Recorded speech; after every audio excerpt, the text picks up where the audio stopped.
मेरे हबीब करीम सैयद आलम सल्लल्लाहु अलैहि वसल्लम से हजरत फातिमा ने कहा, या रसूल अल्लाह, जो बीबी अल्लाह के करीब होना चाहे, जो रब का कुर्ब पाना चाहे, जो अल्लाह की वलिया बनना चाहे, मुझे कोई नुस्खा बता दे, मैं औरतों को बताऊं। तो मेरे हबीब ने फरमाया, जो बीबी जितना घर के अंदर रहेगी, जितना घर के अंदर रहेगी, जितना घर के अंदर रहेगी, उतना ही वो अपने रब के करीब होती जाएगी, उतना ही अल्लाह का कुर्ब पाती जाएगी। और जितनी सज धज के बाहर निकलेगी, जितनी सवरेगी, उतनी वो अल्लाह से दूर होती जाएगी। जितने कदम उसके घर से दूर निकलेंगे, उतने ही कदम उसके अल्लाह के कुर्ब से दूर होते जाएंगे। उतने ही कदम, माएं तुम्हारी दुआएं कबूल होंगी, मेरी माओ तब कबूल होंगी जब तुम घर में रहोगी। बेटियों, रब करीम का कुर्ब उस वक्त नसीब होगा जब तुम घर के अंदर रहोगी। तो भाई, कीमती चीजों को गुलाब चढ़ते हैं। किसी ने कभी केमिस्ट्री गुलाब पे नहीं छुपाई, फिजिक्स नहीं छुपाई, कभी किसी शायर अदीब ने अपना लिखा हुआ शायरी का कलाम नहीं छुपाया। गुलाब जब भी चढ़ता है कुरान पाक पे चढ़ता है। मेरे भाई, करोड़ों और अरबों और खरबों का मकान बना के लोग उसको गुलाब नहीं चढ़ाते। गुलाब जब भी चढ़ता है बैतुल्लाह को ही चढ़ता है। जो चीज कीमती होती है वो गुलाब पे होती है। मेरी बहनों, मेरी बेटियों, अगर तुम अपने आप को कीमती बनाना चाहती हो तो गुलाब में छुप जाओ, तुम्हारी कीमत बढ़ जाएगी, तुम्हारा वकार बढ़ जाएगा, तुम्हारी अजमत बढ़ जाएगी। मेरे हबीब ने फरमाया, जितनी घर के अंदर रहोगी, दुनिया तो दुनिया रही, अल्लाह की नजर में तुम्हारी कीमत बढ़ जाएगी। मेरे नबी रहमत, नूर मुजस्सम, शफी मुअज्जम सल्लल्लाहु अलैहि वसल्लम ने फरमाया, जो बीबी बन सवर के बाजार जाए, मेरी तरफ देखें, आंखें खोल के देखें, ये हदीस आपने सुनानी है। इंशाल्लाह बोलिए, सुनाएंगे इंशाल्लाह ताला, बोल के इंशाल्लाह कहिए, आपको सवाब होगा। सुनाएंगे इंशाल्लाह। मेरे नबी करीम सल्लल्लाहु अलैहि वसल्लम ने फरमाया, जो औरत बन सवर के बाजार जाए, अब तो खैर बीबियां बुरका पहन के जाती, बुरके पे भी कढ़ाई की है, बुरके पे भी काम कराया, बुरके पे जो काम और नक्श निगारी हुई है वो 10,000 की है। बुरका पर्दे के लिए पहना था, दिखाने के लिए। ये कैसा बुरका है कि उसने बुरका भी पहना हुआ है और बुरका भी उसने फैशन वाला पहन लिया है? ये किस तरह का? इस तो पर्दे को पर्दे की जरूरत पड़ गई। मेरे हबीब पाक अलैहिस्सलाम ने फरमाया, बिला जरूरत, औरत को इजाजत है, बीमार हो तो डॉक्टर के पास जाए, औरत को इजाजत है, जरूरत पड़ जाए, घर में सौदा सलफ ना आता हो तो लेने चली जाए, औरत को इजाजत है। अगर गवाही की जरूरत पड़ जाए तो पर्दा करके काजी अदालत के पास गवाही देने जाए, औरत को इजाजत है हज पे जाए, औरत को इजाजत है उम्रे पे जाए, औरत को इजाजत है कि अगर किसी वक्त जिहाद के लिए औरतों की जरूरत पड़ गई तो हजरत फातिमा और जनाब आयशा की सुन्नत अदा करे, जिहाद को जाए। लेकिन अगर औरत मौज करने जाए और रोज कहे वो देखे ना, फलां पार्क में थे, आप तो कभी गए ही नहीं, फलां जगह थे, आपके पास तो फुर्सत ही नहीं, फलां मेरी सरगोदे वाली बहन का खामन तो रोज लेके जाता है, आपने तो कभी तवज्जो नहीं फरमाई। रोज पैगाम देती रहे, रोज पैगाम देती रहे। मेरे हबीब करीम सैयद आलम सल्लल्लाहु अलैहि वसल्लम ने फरमाया, जो बीबी बन सवर के बिला जरूरत बाजार जाए, नबी पाक अलैहिस्सलाम ने फरमाया, एक कदम वो उठाएगी तो उस पर अल्लाह की लानत बरसेगी, फरिश्तों की लानत बरसेगी, जमीन वाले लानत बरसाएंगे, आसमान वाले लानत बरसाएंगे। और मेरे हबीब बोले तो फरमाया, जब अल्लाह की लानत बरसेगी तो मैं भी उस बीबी पे लानत ही करूंगा जो बीबी बन सवर के जाए। और आगे सुन ले, मेरे हबीब ने फरमाया, अगर उसका खामद राजी हो, उसके बन सवर के बाजार जाने पे आप नाराज हो जाएं, अल्लाह करे इस बात पे हो ही जाए, और अल्लाह करे बदल जाए निजाम, जो खामद खुद मेकअप करा के तैयार करा के पार्टी में लेकर के जाए, जो सामने वाली फ्रंट सीट पे खुद बगैर नकाब के उसको बिठाए, जो मोटरसाइकिल की पुश्त पे खुद तैयार करा के बिठाए, और जो खुद कहे तू चली जाना, जा तू शादी भी तू देखा, फला काम भी तू करा, मैं आजाद हूं। मेरे हबीब ने फरमाया, जिसकी बीवी बन सवर के जाए, जिसकी बीवी मेकअप करके जाए, चेलम पे भी ब्यूटी पार्लर से होके जाती है, जिसकी बीवी बन सवर के निकले, वो राजी हो, वो खुश हो। बाद ऐसे मना करते हैं, नाराज होते हैं, वो गुनाह सिर्फ औरत के जिम्मे है। लेकिन अगर औरत बन सवर के निकल रही है और खामद राजी है, वो कहता है, हाँ हम मॉडर्न है, हम जदीद दौर के हैं, हाँ जिद्दत इसी का नाम है, हाँ तो लोगों को पता कैसे चलेगा हमारे पास पैसे हैं, कैसे पता चलेगा कि 3 गाड़ियां एक अब्बा जी के पास है, एक बेटी के पास है, एक बीवी के पास है, कैसे पता चलेगा कि हम बहुत ताल्लुकात वाले हैं, अब्बा जी फलां शादी पे, बेटी फलां घर में और बीवी फलां घर चली गई, हमारे ताल्लुकात ज्यादा है, इसलिए हमें ज्यादा जाना पड़ता है। मेरे हबीब करीम अलैहिस्सलाम ने फरमाया, औरत बन सवर के जाए, खामद राजी हो, वो जितने कदम उठाएगी उतने ही अपने खामद के लिए जहन्नम में मकान तामीर करेगी। फरमाया उसके खामन के लिए उतने मकान दोज़ख में तैयार हो गए, वो जलाया जाएगा, वो तपाया जाएगा, वो जहन्नम की आग का ईंधन बनेगा। और मैंने शायद आपको दर्जनों बार हदीस सुनाई हो, मेरे करीम रसूल ने फरमाया बीबी एक होगी पर 4 आदमियों को जहन्नम में लेके जाएगी। या रसूलल्लाह किसको? फरमाया बाप ने पर्दे का नहीं कहा तो बाप भी दोज़ख में जाएगा, अगर भाई ने पर्दे का नहीं कहा तो वो भी दोज़ख में जाएगा, शौहर ने पर्दा नहीं कराया तो वो भी जहन्नम में जाएगा। वो बेटा जो कहता था ना ना 1.25 लाख का मोबाइल लेना है, तो अम्मा ने घर के अंदर शोर डाल दिया, मजबूर किया, खामन को लेकर के दिया। उस बेटे से पूछा जाएगा तू सारी जिद्दें अम्मा से मनवाता था, ये तूने क्यों नहीं कहा पर्दा कर ले? और अब तो बीबी जरा 40 साल की होती है तो कहती है मेरी खैर है, मैं बूढ़ी हो गई हूँ, मेरी खैर है, रोटियां सारी खाती हूँ, बाकी सारे कामों में जवानों की तरह हूं, पर्दा नहीं मैंने करना, मेरी खैर है। फलाना तो मेरे बेटे की तरह। जुल्म की हद है, जुल्म की हद। कजन एक दूसरे से हाथ मिलाते, कजन, वो किस मुसीबत का नाम है? कहते ये भाई है, ओ भाई ये भाई होता तो इससे निकाह नाजायज होता। अब चूंकि अल्लाह ने इसके साथ निकाह को हराम रखा है तो ये तुम्हारा भाई हो सकता? मेरे रसूल करीम सल्लल्लाहु अलैहि वसल्लम ने फरमाया सुवर निजसुलैन है, कुत्ता बिल्कुल नापाक नहीं होता, कुत्ता भीग जाए तो बादों का नापाक होता है, या कुत्ते के मुंह से थूक निकले तो नापाक होती है। सुवर निजसुलैन है, पूरा नापाक, खुश्क भी हो तो नापाक है। मेरे हबीब पाक अलैहिस्सलातु वस्सलाम ने फरमाया एक सुवर हो वो पहले ही नापाक, और दूसरा फिर वो सुवर गंद में लिपटा हुआ हो, गलाजत तो सुवर को लगी हुई हो। फरमाया एक तो सुवर जो निजसुलैन है और फिर वो गंद में लिपट जाए, गलाजत में भर जाए, उसके पूरे वजूद को गंदगी लग जाए। फरमाया वो सुवर गंदगी और गलाजत में लिपटा हुआ तेरे जिस्म से लग जाए तो इतना बुरा नहीं, जितना गैर महरम औरत का वजूद तेरे वजूद से लग जाए तो बुरा है। किस कदर तफसील दी, कहां से बात शुरू की और कहां मेरे नबी ने सिखाई। कजन हाथ मिला रही है, कजन के साथ बाजार जाया जा रहा है, कजन के साथ फला काम हो रहा है, कजन को चचा का बेटा भाई होता है, अगर ये सगा भाई होता तो इसके साथ निकाह नाजायज होता। खुदारा आ जाओ, लौट आओ, वापस पलटो दीन की तरफ, लौटो, इस तबाही से निकलो। ये जो आग है, ये जो बेसुकूनी है, ये जो तमाशा है, ये लाखों कमाने के बावजूद जो बेबरकती है, ये बड़ी बड़ी फौजों के बावजूद जो रोज मय्यतें उठती हैं, ये जो रोज जनाजे पड़े जाते हैं, ये जो रोज बेटियां बेवा होती हैं, ये जो रोज माओ के सुहाग लुटते हैं, ये हमारी नाफरमानियां हैं। हम दीन के मामले में हम लोगों ने नरमी शुरू कर दी है, हम अल्लाह और उसके रसूल से बगावत करने लगे हैं। मेरे हबीब करीम सैयद आलम नूर मुजस्सम शफी मुअज़्ज़म सल्लल्लाहु अलैहि वसल्लम ने फरमाया जिना सिर्फ शर्मगाह का नहीं होता, हुजूर ने फरमाया आंखें भी जानी होती हैं, कान भी जानी होते हैं, जुबान भी जानी होती है। बुखारी मुस्लिम दोनों में मौजूद है। सहाबा ने अर्ज की हुजूर जुबान कैसे जानी होती है? फरमाया जो नमाज के बावजूद गंद बोलता है, गलीज गुफ्तगू करता है, वो जुबान का जानी है। और फरमाया जो रोज गंद देखता है, वो जितनी मर्जी तजते पड़े, वो आंख का जानी है। और जो गंदी बातों में लज्जत महसूस करके सुनता है, वो जितना मर्जी रोज उठ के मस्जिद में झाड़ू दे, वो कानों का जानी है।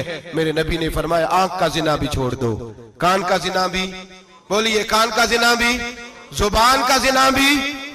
मुस्नद इमाम अहमद बिन हंबल उठाइए, एक सहाबी ने अर्ज की हुजूर नमाज में दिल नहीं लगता, मेरा कुरान पाक में दिल नहीं लगता, दुरूद सलाम में दिल नहीं लगता। आमिना के मासूम लाल ने क्या जवाब दिया? हुजूर ने फरमाया जा अपनी नजर जाके पाक कर ले, अल्लाह के नबी का वादा है तेरा सजदे में दिल लगने लग जाएगा। जा अपनी आंख को तहारत दे, वुजू करा, नजरों को पाक कर, अल्लाह के रसूल का वादा है तेरा कुरान पाक में दिल लगेगा। जा जाके अपनी नजर को पाक कर, वादा है तेरी जुबान पे दुरूद सलाम जारी हो जाएगा, अल्लाह का जिक्र जारी हो जाएगा। मेरे भाइयों, औरत का पर्दा, औरत का हिजाब दीन में उसी तरह फर्ज है जिस तरह नमाज फर्ज, जिस तरह रोजा फर्ज है, जिस तरह ज़कात फर्ज है, उसी तरह औरत का पर्दा भी फर्ज है। अगर किसी घर में औरत पर्दा नहीं करती, उस घर के मकीन सारे अल्लाह के हुजूर जवाब दे हैं। मेरे हबीब करीम अलैहिस्सलाम ने जिस औरत को पसंद किया, जिस औरत की तारीफ की, जिस औरत की बाबत मेरे नबी ने इरशाद फरमाया, और बड़े खूबसूरत लफ्ज हैं, साहिब अहकामुल कुरान ने लिखे हैं। मेरे हबीब पाक ने सहाबा की महफिल सजाई, मजमा खचाखच मस्जिद भर गई। हुजूर ने फरमाया बोल के बताओ खैरुन निसा कौन सी है? औरतों में सबसे अच्छी बीबी कौन सी है, बोल करके बताओ। हजरत सिद्दीक अकबर से लेकर मौला अली तक, हजरत अली से लेकर जनाब बिलाल तक, हजरत सलमान फारसी से लेकर अब्दुल्ला मुजनी तक भरा पड़ा है मजमा। हुजूर ने फरमाया बोलो सबसे अच्छी औरत, सबसे अच्छी औरत कौन होती है? एक सहाबी कहने लगे हुजूर जिसकी नमाज कज़ा न हुई हो।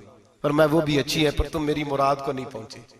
एक ने कहा हुजूर जो खामद की ताबेदार हो। फरमाया वो भी अच्छी है पर तुम मेरी मुराद को नहीं पहुंचे। एक सहाबी ने कहा या रसूल अल्लाह जो पाक दामन हो। हुजूर ने फरमाया तुम मेरी मुराद को। हजरत अली फरमाते हैं जब सबके जवाब गलत हो गए तो मैं, कद मेरा छोटा था, मैं पीछे बैठा था, मैं गर्दन झुका के पीछे से निकल गया। सैयदा तैयबा ताहिरा हजरत फातिमा ज़हरा रदी अल्लाह ताला फरमाते हैं बीबी साहब के पास पहुंचा। मैंने कहा फातिमा हुजूर ने सवाल किया है। तो हजरत फातिमा भी गोया मुस्कुरा के कहने लगी इल्म के शहर के दरवाजे तो आप ही हैं, तो आप यहाँ आ गए। कहा हुजूर ने सवाल किया है और मुझसे लेकर अबू बकर, उमर, उस्मान गनी तमाम को किसी को जवाब नहीं आया। हुजूर ने पूछा बेहतरीन औरत कौन होती है, बेहतरीन खैरुन निसा, बेहतरीन बीबी कौन होती है? तो हजरत सैयदा फातिमा कहने लगी अली बड़ी सादी सी बात थी, सादी सी बात थी, समझ नहीं आई। का फातिमा बतला दो इतनी सादी है। तो हजरत फातिमा कहने लगी सबसे बेहतरीन औरत वो होती है न कभी गैर महरम ने वो बीबी देखी हो। अगले जुमले भी याद रखने, न कभी गैर महरम ने वो बीबी देखी हो। और फरमाया ना उस बीबी ने कभी कोई गैर महरम देखा हो। सिर्फ मर्द पे पाबंदी नहीं कि वो औरत ना देखे, फरमाया औरत पे भी पाबंदी है कि वो भी गैर महरम का चेहरा न देखे। फरमाया बीबी ने भी गैर महरम न देखा हो, वो खैरुन निसा है, वो सबसे आला। हजरत अली कहते मैं झट से आया, पीछे बैठा, बात अभी जारी थी, मैंने हाथ खड़ा कर दिया। मैंने कहा हुजूर मैं बताऊं? नबी पाक ने फरमाया बतलाओ। तो कहते मैंने कहा हुजूर बेहतरीन बीबी वो होती है जिसने न कभी गैर महरम देखा हो और न गैर महरम ने कभी उसे देखा हो। अली फरमाते हैं मैंने जवाब दिया तो मेरे रसूल की आंखों में आंसू आ गए। हुजूर रोए और फरमाते हंसते मुस्कुराते अचानक सहाबा के आंसू बरसने लगे। मजमे पे कैफ सा तारी हो गया, आंखें बरसने लगी। हम लोग हुजूर के रोने पर सख्ते में आ गए। नजर उठाई तो जवाब तो मैंने दिया था, तारीफ मेरी होनी चाहिए थी, शाबाश मुझे मिलनी चाहिए थी। मेरे हबीब ने रो के आंसू पूछ के फरमाया मैं तुम्हें कहता नहीं अल फातिमा तो बिदा तो मिन्नी, फातिमा वाकई मेरे जिगर का टुकड़ा है, फातिमा मेरे वजूद का हिस्सा है, मैं तुम्हें कहता नहीं रहता। कहा फातिमा मेरे जिगर का टुकड़ा है। हजरत अली फरमाते हैं सहाबा मेरी तरफ देखने लगे और कहने लगे अली जवाब तू दे, शाबाश बीबी साहबा को मिले। तो कहते हैं मैंने कहा हुजूर रोए हैं तो आंसू मेरे भी छलक ही पड़े हैं। फरमाने लगे लफ्ज मेरे हैं पर सोच उस बेटी के है जिसकी तरबियत मोहम्मद अरबी ने फरमाई है। फरमाया जुमले मेरे हैं, नाकिल मैं हूं, बात मैं बयान कर रहा हूं, लेकिन पीछे सोच उस नूर वाली बेटी की है जिसको अपने घर के अंदर रह के आंगन में रख के रसूल पाक ने परवरिश फरमाई। हजरत फातिमा फरमाती हैं हजरत अली मेरे पास दौड़े आए और कहने लगे फातिमा चल मस्जिद, पता नहीं हुजूर को क्या हो गया है। हुजूर रो रो के बेहाल हो गए और हुजूर उजरे में रो रहे हैं और हिचकियों की आवाज मस्जिद में आ रही है। चल जरा चल के हुजूर की बात देख क्या हुआ है, हमारी तो ताकत नहीं अंदर जाने की। सैयदा तैयबा ताहिरा हजरत फातिमा झट से पर्दा ओढ़ा, हाजिर खिदमत हुई, अंदर गई। कहती हुजूर के कंधे पे हाथ रखा तो महबूब बेटी के हाथ की ठंडक महसूस की, सर सजदे से उठाया। फरमाया फातिमा आ गई हो? हुजूर आई। फरमाया चल बेटी तू भी हाथ उठा और मेरी उम्मत की बेटियों के लिए दुआ मांग। चल तू भी हाथ उठा, मेरी उम्मत की बहनों माओं के लिए दुआ मांग। महबूबा क्या हुआ? मेरे हबीब ने फरमाया रात मुझे दिखाया गया है दोज़ख में कुछ बीबियां हैं, उनके बाल फरिश्तों ने बांधे हुए हैं और उन्हें गुर्ज मार रहे हैं। वो चीखती चिल्लाती हैं और मदद के लिए पुकारती हैं, वो बड़ी तकलीफ में हैं। तो बीबी साहब अर्ज करते हैं या रसूल अल्लाह उनकी गलती क्या है? तो मेरे नबी ने फरमाया वो बारीक दुपट्टा ओढ़ती थी, वो बारीक दुपट्टा ओढ़ती थी, उनके बाल चमकते थे, गैर महरमों की नजर पड़ती थी, उन्हें दोज़ख में सजा मिलेगी, वो चिल्लाएंगी चीखेंगी, उनकी मदद को कोई नहीं पहुंचेगा। चल तू हाथ उठा दुआ मांग। हजरत फातिमा उम्मत को पैगाम देती हैं पर्दा ओढ़ लो, हिजाब में आ जाओ। हजरत सैयदा ज़ैनब हजरत फातिमा की वो लख्ते जिगर जो मैदान करबला में इमाम हुसैन बराबर की शरीक रही सैयदना इमाम हुसैन के साथ। याह्या बिन मोइन कहते हैं मैं 15 साल तक हजरत ज़ैनब का पड़ोसी रहा हूं, 15 साल। घर बराबर होता है ना, बंदा बीबी देख ही लेता है। वो बीबी कभी पर्दा डाल के जा रही है दवाई लेने, कभी नजर आ ही जाती है। कहते 15 साल में सैयदा फातिमा की बेटी का पड़ोसी रहा हूं, मैंने कभी बुरके में छुपी हुई ज़ैनब भी नहीं देखी, बुरके में छुपी हुई ज़ैनब भी कभी नहीं देखी। हजरत अब्दुल्ला बिन जाफर तैयार जनाबे अली मुर्तजा के भाई थे, उनके बेटे के साथ इनका निकाह हुआ था, बीमार हो गई तो हजरत अब्दुल्ला कहने लगे ज़ैनब चल तुझे हकीम के पास ले जाऊं, तबीब के पास ले जाऊं। तो हजरत ज़ैनब कहने लगी आप जाइए मेरा हाल बता के दवाई ले आइए। तो हजरत अब्दुल्ला जाफर तैयार कहने लगे शरीयत में गुंजाइश है डॉक्टर के पास जाने, हकीम के पास जाने की गुंजाइश है, तू चलती क्यों नहीं? तो हजरत ज़ैनब कहने लगी शरीयत में गुंजाइश तो है, पर अब्दुल्ला मेरी मजबूरी ये है कि मैं फातिमा की बेटी हूं। शरीयत में गुंजाइश तो है पर मेरी मजबूरी ये है कि मैं हुसैन की बहन हूं। शरीयत में गुंजाइश है पर मैं हसन की बहन हूं। शरीयत में बड़ी गुंजाइश है पर लोग मुझे मोहम्मद अरबी की नवासी कहते हैं। गुंजाइश तो है पर मैं नहीं ना निकल सकती, इसलिए कि जितना कोई अपने आप को दीन के करीब जानता है उतना उसके पैरों में शरीयत की जंजीरें ज्यादा होती हैं। तो जनाब सैयदना अब्दुल्ला कहने लगे अगर तू पर्दा कर गई, अगर तू चली गई, तो फरमाने लगे ये तो अल्लाह की मशीयत है, तू दवाई ला दे ताकि मैं खा लूं, और अगर मैं चली गई तो मैं अपनी माँ से जाके कहूंगी कि अम्मा सारी तकलीफें मैंने छाती पे बर्दाश्त की हैं पर मैंने तेरे पर्दे पर आंच नहीं आने दी। मेरे भाई ये उसवाए नूर है, ये उसवाए हसना है, ये हमें सिखाया जा रहा है। मेरे हबीब करीम की बीवियों का ये हाल था, बीवियों का अपने घर के आंगन में हजरत आयशा सिद्दीका, हजरत सौदा जनाब अफसा अपने सेन में जब बैठती थी ना तो दीवार की तरफ मुंह करके बैठती थी, दीवार के साथ लग के दीवार की तरफ। बीबियां अपने घर के अंदर भी दीवार की जानब मुंह करके बैठती थी। लोग पूछती, बीबियां पूछती कि अपने घर में भी दीवार को मुंह करने का मतलब? कहती हो सकता है कुछ छत पे चढ़े अचानक नजर पड़े तो हम चाहती हैं फिर भी हमारा चेहरा नजर ना आए उसे, फिर भी हमारा चेहरा नजर, हम अपने घर के अंदर भी पाबंद रहती हैं कि हमारे चेहरे नजर ना आए। खुदा रा बड़े पैसे जिंदगी में लुटाए हैं, 1000 1500 बुरके पे भी खर्च करो, वो घर ले जाओ, वो अम्मा को भी दो, बहन को भी दो, बीवी को भी दो, उसको कोई ये पहन ले। इसलिए कि जब तो हजरत फातिमा के तरीके का पर्दा करेगी तो तेरे आंगन में सैयदा ज़ैनब की तरह की बेटियां पैदा होंगी, वो उस सुन्नत पे चलने वाली बेटियां तेरे आंगन में आएंगी। खुदारा मेरे भाई आज ये नियत करो, ये इरादा करो और अपने घरों को पर्दे का पाबंद बनाओ। अगर एक बेटी पर्दादार हो गई तो कई खानदान पर्दादार हो जाएंगे, अगर एक बेटी पर्दादार हो गई तो कई घराने संवरेंगे, कई जगह पे नूर फैलेगा। ऐ अर्श के मालिक, ऐ मेरे महबूब के खुदा, तुझे वास्ता है मेरे महबूब की बीवियों का और तुझे सदका हुजूर की शहजादियों का। ऐ अल्लाह इतना करम बरसा, इतनी रहमत बरसा कि मेरे वतन की बेटियां और मेरे वतन की माएं बहनें बच्चियां ये समझ जाए कि हमारी निजात सिर्फ हजरत फातिमा के बुरके में। देके हुजूर आखण मंगते दी खैर होवे, देके हुजूर आखण मंगते दी खैर होवे, मंगता कवे सखी दे, मंगता कवे सखी दे, बूहे दी खैर होवे, देके हुजूर आखण मंगते दी खैर होवे, देके हुजूर आखण। और जन्नत बनी जगह लगया जड़ी जगह ते, जन्नत बनी जगह